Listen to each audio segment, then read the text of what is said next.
Tenemos delante de nosotros un tema que es enormemente amplio en la Biblia, pero de una capital importancia en relación con Satanás. Satanás es el tentador, por tanto quiero hablaros un momento acerca de las tentaciones, o de, si lo preferimos mejor, Satanás y las tentaciones. La Biblia llama a Satanás el tentador. Mateo capítulo 4, versículo 3 nos dice que vino el tentador. El tentador viene ¿para qué? Para hacer su misión, para realizar, para poner al hombre bajo la presión de la tentación y conducirle por medio de ella a la posición que Satanás desea ocupar en su vida. La tentación fue el principio del engaño del primer ser humano, que fue la mujer. Eva misma reconoce que la serpiente me engañó y yo comí. No hay disculpa, Eva, no hay disculpa. Pero también es cierto que el tentador vino, tentó a la mujer y la mujer cedió a la tentación, cayendo en ella y en el pecado. Satanás tentó al hombre desde el principio en un abierto desafío a la autoridad de Dios. Génesis capítulo 3 y versículo 1.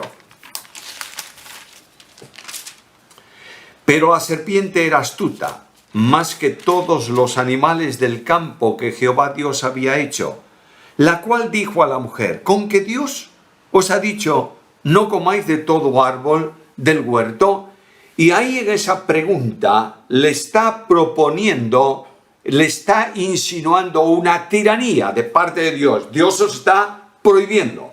Fijaros cómo comienza la tentación: con que Dios os ha dicho, es decir, os ha mandado, os ha prohibido que comáis de los árboles del huerto. Satanás consiguió su propósito en aquella ocasión y, utilizando la astucia suya, hizo caer a Eva. Y el apóstol Pablo, hablando especialmente de la mujer, de su carácter, de las limitaciones que como mujer tiene y son un encanto. Una mujer no es menos que un hombre. En nuestra sociedad y sobre todo en el orden evangélico de la salvación no hay hombre ni mujer. Quiere decir que Dios trata por igual a los dos. Y la salvación se otorga a los hombres y a las mujeres sin distinción ninguna. Los dones del Espíritu son dados sin distinción a los hombres y a las mujeres. Pero de la misma manera que el pecado trajo una consecuencia en la ética, en la genética espiritual del hombre, de modo que quiere mandar y gobernar e imponerse, de la misma forma trajo una consecuencia en la genética de la mujer. De ahí alguna prohibición que la Biblia establece ministerialmente para las mujeres. Ahora, la mujer, volviendo a la tentación, obedeció a Satanás, y Pablo dice que fue engañado por Satanás. 1 Timoteo, capítulo 2, versículo 14. La propia confesión de la mujer que vimos antes lo expresa de esta manera, y a lo largo de la historia de la humanidad continuó Satanás con este trabajo impío, arrastrando, seduciendo a los hombres para hacerles quebrantar la voluntad de Dios. Permíteme un paréntesis aquí, no sea que después me olvide de decirlo. Normalmente, cuando tenemos un problema y caemos en un pecado, buscamos una disculpa. ¿Te ocurre o no? Sí, claro. Bueno, oye, ¿le has gritado a tu mujer? Bueno, es verdad, pero es que ella... No hay disculpa. Tú no has actuado con tu esposa como Cristo actúa con la iglesia. Y tú estás llamado como marido para ser figura visible de Cristo y de la iglesia. No hay disculpa. Bueno, es que, chico, yo era un adicto al tabaco. Y el otro día, pues un amigo me dijo, tómate un cigarrillo. Y yo fui débil, Satanás me tentó y yo caí. Bueno, no siempre caemos en las tentaciones de Satanás. Santiago dice que no le echemos la culpa. sino que nosotros somos seducidos de nuestra propia concupiscencia. Ahí viene un hermano y dice: pastor, quiero hablar con usted, tengo un grave problema. Bueno, ¿qué pasa? Pues fui infiel a mi mujer. ¿Cómo? ¿Cómo es posible? Y la respuesta del hermano es: bueno, Satanás me tentó. Permíteme decirte que si Satanás está presente, porque no está presente Satanás en todos los lugares al mismo tiempo, si Satanás está presente allí, podría decir: no solo es un adúltero, es un mentiroso, porque yo no le tenté. Es cuando tú eres seducido por tu naturaleza, cuando el Espíritu Santo de Dios no vive potencialmente controlando tu vida, cuando la palabra no es obedecida, cuando tú no estás en relación con Dios, que eres atraído por tu propia naturaleza, eres seducido por ella y caes. Pero Satanás tienta y procura la caída del hombre. Y las puertas que Satanás utiliza para seducir al hombre y hacerle caer, especialmente en la vida del cristiano, son tres que Juan escribe en su carta primera, capítulo 2 y versículo 16. Y Juan dice: los deseos de la carne y los deseos de los ojos y la soberbia de la vida. En esas tres áreas Cristo fue tentado por Satanás. En esas mismas tres áreas tentó a todos los creyentes en la historia de la humanidad. En esas mismas tres áreas te va a tentar a ti y me va a tentar a mí. Las tentaciones del Señor son precisamente manifestaciones de la acción diabólica sobre cada una de esas áreas.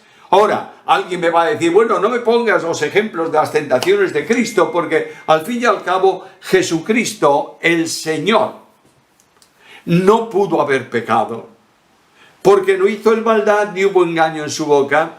Indudablemente, quiero que tengáis claro esto: en Cristo como hombre existe la potencialidad del hombre, pero Cristo no pudo caer en la tentación y caer en el pecado bajo ningún concepto, porque no es un hombre independiente, una persona humana independiente, sino que Cristo es la naturaleza humana del Verbo eterno de Dios.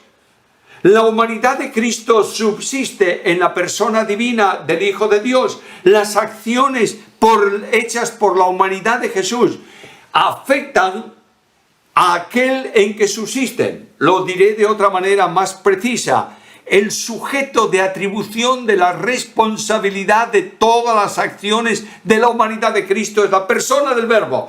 Y si yo digo que Cristo pudo haber pecado, quiero decir que Dios pudo haber pecado. No significa que Cristo no tenga los elementos volitivos del hombre, pero Cristo es un hombre sin personalidad humana, en el sentido de sujeto responsable de las acciones, porque Cristo está vinculado a la persona eterna del Hijo de Dios como expresión de su manifestación humana. Todo cuanto en Jesús como hombre ocurrió, todo lo que Cristo hizo o pudo hacer como hombre, afecta a la persona divina, ya que la naturaleza humana es la manifestación de la condición humana del Verbo encarnado.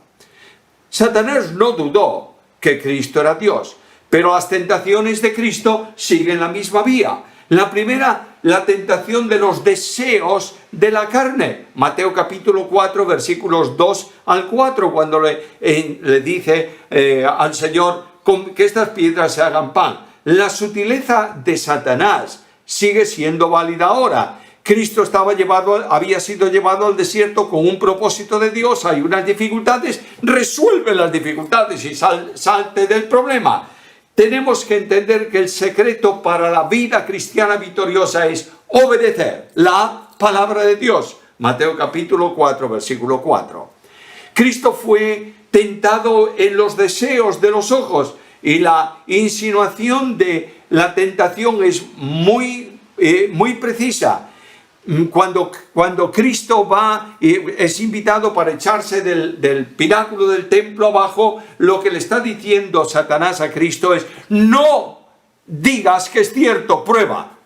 que es cierto lo que Dios dice. Sutilmente Satanás presentó a Jesús la desconfianza en las promesas de Dios. Y el tercer nivel tenía que ver con la soberbia de la vida. Mateo 4, versículos 8 al 10. Y la sutileza de la tentación es muy sencilla. Mira, has venido a buscar los reinos del mundo, yo te los doy. Pero hay una condición, que tú tienes que postrarte y adorarme. ¿Significa esto que Cristo iba a ponerse de rodillas delante del tentador? No. Pero Cristo viene vinculado al Padre para hacer solo la voluntad de Dios. Y eso es la expresión suprema de adoración. Yo adoro cuando obedezco, cuando realizo lo que Dios dice porque le reconozco como supremo. Dejar ese proyecto de Dios y tomar otro es adorar, reconocer como supremo al que presenta el nuevo proyecto. Y la victoria en la tentación está en la misma autoridad del Señor. No tentarás al Señor tu Dios. Vete Satanás. Y Satanás tiene que retirarse del lugar en donde está produciéndose la tentación. Ahora, la actividad para el creyente en relación con Satanás y la tentación es exactamente igual.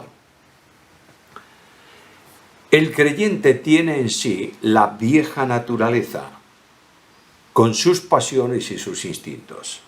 Yo creo que todos tenemos muy claro qué es la salvación.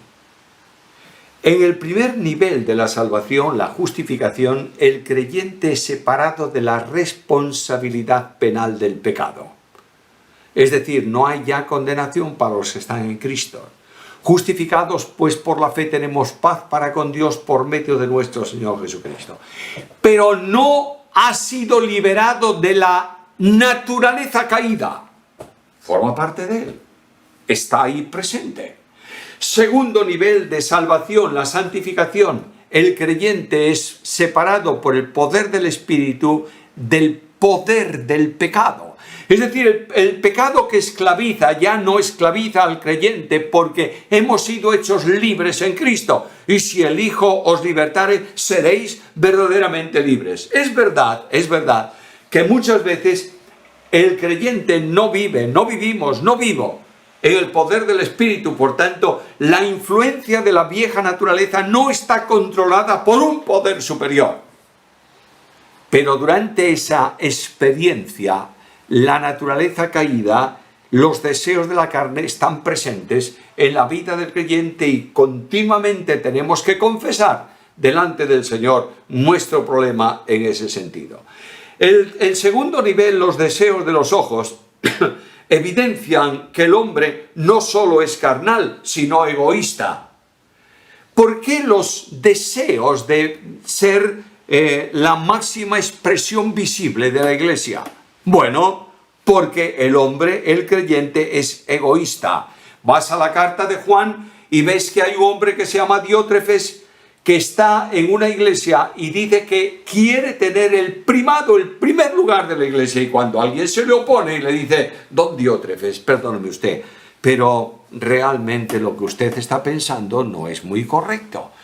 Aquí es correcto solo lo que yo digo, lo que yo pienso. Me parece que está usted pasándose. Yo no puedo admitir que usted trate de gobernar la iglesia por su propio principio personal. Y don Diótrefes agarra a la persona que le replica de esa manera y no solo le quita el ministerio y la comunión de la iglesia, sino que lo echa de la congregación. Bueno, otro más que no se extingue. Cuando un líder en la iglesia quiere ser el primero en la congregación, cuando un líder en la obra de Dios, por su nombre o por lo que sea, quiere ser el que cierra una conferencia con el último mensaje, cuando un hombre en la iglesia quiere ocupar el primado de la congregación y que nadie le diga nada, es un hombre que está inflado por los deseos de los ojos y está sujeto a los deseos de la carne. Tercer lugar, la vanagloria de la vida. Satanás utiliza este acceso sabiendo que el hombre ama y busca exaltarse sobre cualquier otra cosa. Ahora, cuando tú observas esto, te das cuenta que a lo largo de la historia la Biblia presenta ese ejemplo. Y es una advertencia. Vosotros sabéis que en la Biblia los números son ciertamente importantes, no para que estemos buscando números continuamente. Pero, por ejemplo, 4 es el número de la tierra. Y tú ves que en el Apocalipsis hay la alabanza de los que son seres terrenales glorificados y hay una adoración que expresa 4 cosas. El número 7 es el número de Dios, el número del cielo, y vas a Apocalipsis y notas que los ángeles proclaman 7 cosas acerca del que está sentado en el trono. 3 es un número que expresa un superlativo. Cuando aparece 3 veces una misma cosa en la Biblia debemos prestarle mucha atención. Notad. Primer ejemplo, Génesis 3, 6. Eva fue tentada en los deseos de los ojos. Vio el fruto del árbol como agradable a los ojos. Eva fue tentado en los deseos de la carne. Era bueno para comer. Eva fue tentada en la soberbia de la vida, codiciable para alcanzar sabiduría. Paso más adelante, Acán, Josué capítulo 7, versículo 21. Fue tentado en los deseos de los ojos, vio el tesoro prohibido que Dios había destinado al anatema. Fue tentado en los deseos de la carne, codició aquella riqueza y fue tentado en la soberbia de la vida, tomó lo que estaba prohibido. Me voy más adelante, David, segundo libro de Samuel, capítulo 11, versículos 1 al 4. Y David fue tentado en la concupiscencia de los ojos, vio una mujer, versículo 2. En la concupiscencia de la carne, era muy hermosa, versículo 2. En la vanagloria de la vida, la tomó para sí. El proceso de la tentación comienza siempre por la mente, poniendo delante del hombre un pensamiento contrario a la voluntad de Dios. Y si el pensamiento no se desecha, inmediatamente germina, dando fruto a lo que Satanás desea.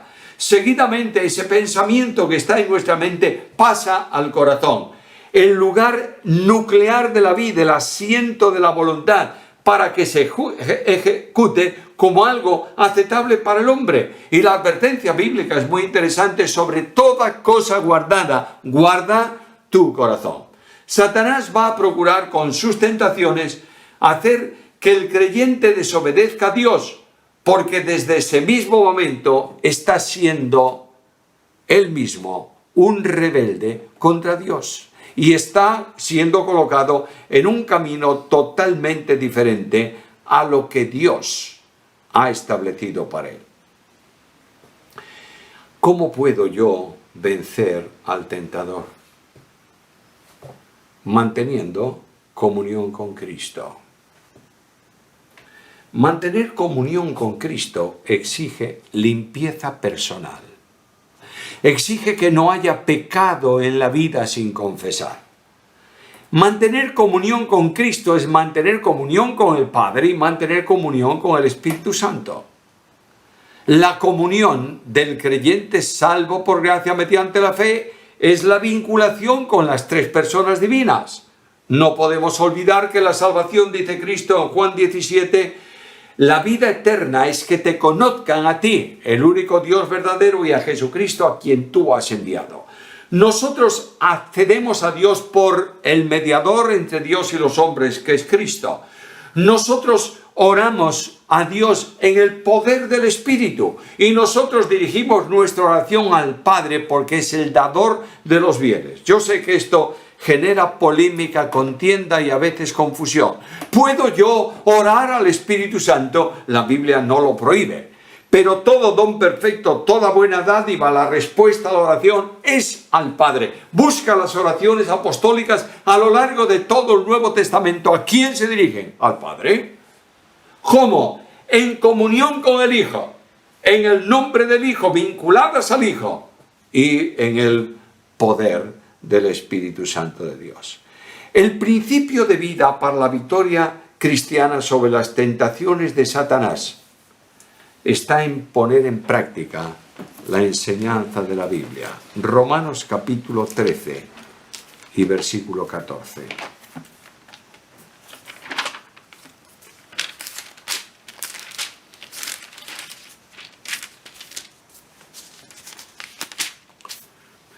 Vestíos del Señor Jesucristo y no proveáis para los deseos de la carne. Cuando uno cree en Cristo, el Espíritu Santo de Dios lo bautiza en Cristo. Carta primera a los Corintios, capítulo 12, versículo 13. Cuando una persona entra al bautisterio, entra al río, a donde se vaya a bautizar, entra seco, se sumerge. ¿Y qué es lo que sale sobre él? El agua. De la misma manera, cuando tú te levantas por la mañana y te vistes, ¿qué es lo que el mundo, las personas, tu entorno ven de ti? Yo puedo ponerme ahora, salir del lugar donde estoy y ponerme delante de la cámara y extender. Bueno, ya lo hago, ya lo estoy haciendo. Yo extiendo ahora mismo mis manos delante de la cámara, me pongo para que me veáis. ¿Qué es lo que veis de mí? Alguno me va a decir, la mitad de tu cuerpo. No. Si tuvieras la mitad de mi cuerpo, tendría que sacarme la camisa y sería un problema delante de las cámaras. Pero lo que estás viendo de mí es muy poquito. Estás viendo mis manos y mi cabeza. El resto es la ropa que yo tengo. De la misma manera, cuando el creyente es sumergido, introducido en Cristo, vinculado a Cristo, de Cristo estoy revestido. Y lo que la Biblia me enseña es que se vea poco de mí y mucho de Jesús. Cuando yo estoy revestido de Cristo y el mundo ve a Cristo en mí, también Satanás ve el triunfo de Cristo en mi vida. El éxito de la vida cristiana, los recursos de poder de la vida cristiana, aunque nos son dados por el Espíritu Santo, proceden de Cristo. Proceden de Dios por medio de Cristo, el único mediador. Y Pablo dice en la carta a los Filipenses, todo lo puedo. ¿En quién? En Cristo, que me fortalece. El creyente, por tanto, tiene victoria en Jesús. El creyente puede superar las tentaciones de la misma manera que Cristo hizo. Nota que Cristo, antes de ser tentado, pasó un tiempo muy largo, 40 días, 40 noches, en oración con el Padre. Cristo oraba. ¿Oramos nosotros? En la medida en que nosotros estemos involucrados, empeñados en la oración, los recursos que necesitamos vendrán a nuestro alcance. La espada para la defensa, y lo veremos en otro estudio, Dios mediante, tiene que ver con la Biblia. ¿Estás leyendo la Biblia? Yo quiero preguntarte, como no os veo, no tengo problema para pediros una respuesta a esta pregunta. ¿Cuántos de vosotros estáis teniendo un plan de lectura bíblica que te permita leer la Biblia entera durante todo el año? ¿Cuántos? ¿Cuántos pastores están enseñando la Biblia a las congregaciones? ¿Cuántos padres están hablando de Biblia a sus hijos? ¿Cuántos creyentes se levantan para un tiempo de devocional, de oración, de meditación de la palabra de Dios delante de él? Satanás es destrozado, es destruido, es derrotado, es puesto en fuga en la medida en que nosotros estamos en la dependencia de Dios. Por tanto, la necesidad mía es decir al Señor, Señor, quiero vivir tu vida en el poder del Espíritu para tu gloria. Que Él añada su bendición.